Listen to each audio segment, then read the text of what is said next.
COP30 is finished. All the private jets have left down by Brazil on their private ships, and most people haven't heard about it because most governments are really just playing lip service. The guy who knows all about that, though, is Dan McTeague, former member of Parliament, a Liberal, he used to be, but you've heard him here before. Neither of us are really those Justin Liberals. In any event, COP30, a bunch of people again, UN people trying to thwart economic development. Yeah. Is it going to be as useless as all the other meetings? Yeah, useless as relevant as Morris Strong, who did this 30 years ago in the Rio conference back in 1995, heralded as the best thing since sliced bread. Cut down a couple of 100,000 rainforest trees to make a nice little venue so that people could virtue signal about how they care about climate, but couldn't give a damn about the environment. No, I think this thing's over. I think the roost has been exposed. But it's going to continue on, though, isn't it? Sure, Every year with all these Where's Greta? It doesn't really matter. No one really cares about this stuff anymore. And those who do, it's because there's a grift. There's some kind of connection here.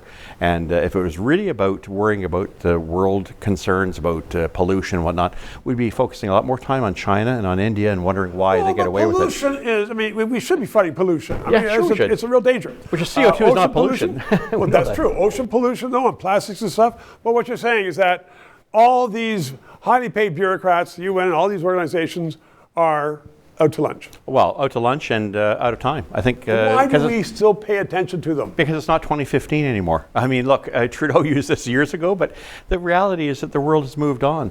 Europe is in trouble. North America is in trouble. There are real financial, economically, politically, socially, culturally.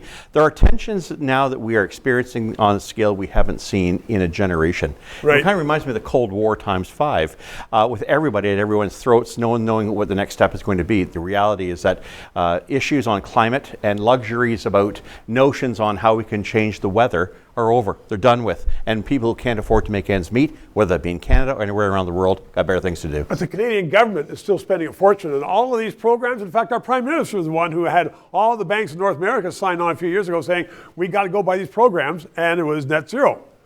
Well, he almost wound up getting hit by an antitrust lawsuit in the United States. Triple damages. Imagine that.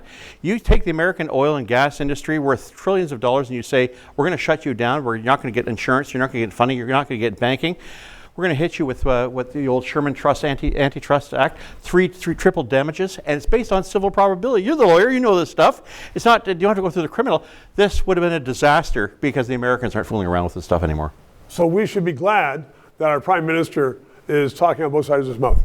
Very much so. It's as MOU is now method of operandi of doing pretty much underwhelming on anything he's promised. Underwhelming. Good stuff. MOU. Dan McTeague, thanks very much. 3 minutes. Thank you for watching another analysis of the issues that impact Canada.